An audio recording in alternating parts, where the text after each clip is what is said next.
uma das estratégias da revolução é impedir de qualquer forma que sejam formadas as paróquias tradicionais. Então é preciso que vocês entendam aqui, a solução para a crise, ela vai além da missa tradicional, porque é preciso mais que a missa tradicional, é preciso as chamadas paróquias tradicionais. Eu já expliquei em programas passados por quê. Foram as paróquias tradicionais que construíram a civilização ocidental. Como é que acontecia antigamente, na Idade Média, no Brasil colonial? Basta vocês frequentarem as cidades mais antigas do Brasil. Por que no chamado centro da cidade, no Rio de Janeiro, tem tantas igrejas belíssimas? E aí você vai indo para o interior, a quantidade de igrejas belíssimas diminui e a quantidade de igrejas some. Por quê? O centro do Rio, ele foi construído na época que os brasileiros amavam a Deus. Nessas cidades, por exemplo, nas cidades do interior de Minas, da época do ciclo de ouro, o que você vai ver invariavelmente? A cidade, ela é construída ao redor da paróquia. Então, a paróquia, no período colonial, ela era um sol que iluminava a cidade inteira. As pessoas iam para aquela paróquia, elas tinham um pároco que nunca era tirado de lá, elas tinham muitas vezes um colégio. Então, as crianças iam para esse colégio e viviam aquela vida paroquial ali desde o berço até se formarem. Você tinha festa junina, festa de Corpus Christi, vários pontos de contato ali ao longo do ano. O padre conhecia cada fiel pelo nome. Você que é de uma missa nova, diga se o padre conhece o seu nome. Toda hora os padres são alterados. O padre deixou de ser pároco. Então, essa paróquia tradicional, ela construiu a civilização ocidental. Na década de 60, muda-se o conceito de paróquia. Sai a ideia de paróquia tradicional, entra a ideia de paróquia nova. O leigo, ele se descola da realidade paroquial. É por isso que há uma queda completa no número de sacerdotes, no número de religiosos, no número de famílias numerosas. Então, é importante que vocês entendam essas coisas. E aí, a paróquia tradicional, se ela constrói a civilização ocidental, é ela que vai reconstruir. Porque, como muito bem disse o padre François Costa numa série de stories que nós colocamos aqui, é de dentro da paróquia tradicional que saem os santos, que saem as famílias numerosas, que saem os sacerdotes, os religiosos. Então, os bispos sabem, com consciência ou sem consciência, que eles já estão tomados pela revolução. Então, a única coisa que eles não podem permitir é o advento da paróquia tradicional. Porque o arcebispo, ele sabe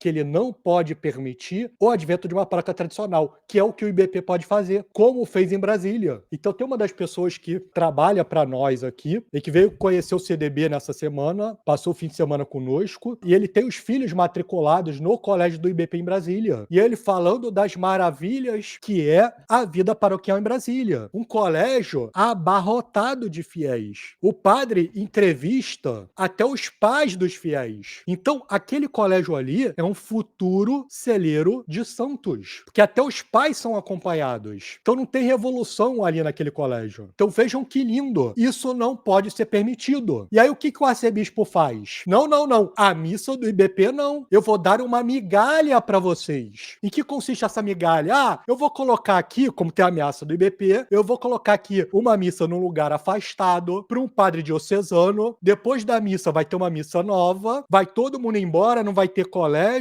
Se essa missa começa a encher, eles vão tirar a missa daquela paróquia e vão colocar numa mais afastada ainda, vão trocar o padre ou vão proibir o padre de rezar a Santa Missa. Ou seja, é uma migalha para manter os fiéis mergulhados na revolução. Porque, pessoal, eu já passei por todas essas coisas. Quando você vai numa missa nova que é migalha dessa, na maior parte dessas missas, o que você vê? Um ambiente muito parecido com aquele de uma missa nova bem celebrada. Porque a pessoa vai uma vez por semana para aquela missa. O padre, para justificar, às vezes ele fala heresias na homilia, porque aí ele precisa falar da campanha da fraternidade, precisa falar da Pachamama, precisa falar de um monte de coisa, de ecumenismo, diálogo interreligioso, dos novos documentos, para não perder aquela missa ali. E aí você não vê transformação. Às vezes as pessoas não entendem, por isso que elas julgam o CDB, porque é preciso ter a experiência de uma paróquia tradicional para entender isso que eu tô falando. Conseguem entender que a estratégia revolucionária, ela consiste em dar uma missa sabendo que depois que a ameaça de uma paróquia tradicional passar, isso vai ser cortado, de modo a impedir o advento de uma paróquia tradicional. E, gente, isso nós temos visto em todos os lugares. Quando atacaram o São Dom Bosco no Rio, o que falaram? Não, não, mas a Arquidiocese do Rio, ela tem missa tradicional. Como é que é essa missa tradicional? Uma vez por semana, no Rio Comprido, a missa é extremamente perseguida, porque o pároco da igreja odeia a missa tradicional, logo depois tem missa nova, em alguns momentos você não consegue nem ter o tríduo pascal, porque aí vai ter que ter o tríduo pascal na missa nova nessa paróquia. Então vejam que é uma estratégia maligna. E aí eles se defendem. Não, não, esses caras que estão querendo montar a paróquia tradicional, eles são desobedientes, porque a gente está dando uma missa para eles aqui. Mas por que eles estão dando uma missa para esse grupo aqui? Para impedir que haja a paróquia tradicional. Gente, eu pessoalmente, é uma opinião minha, isso tem um componente preternatural, porque é de uma sabedoria, entre aspas, demoníaca. Quando há ameaça da paróquia tradicional, do outro lado o bispo vai lá e coloca uma missa na coleira para impedir o advento de uma paróquia tradicional. Por quê? Porque é isso que pode acabar com a crise na igreja. Consegue perceber?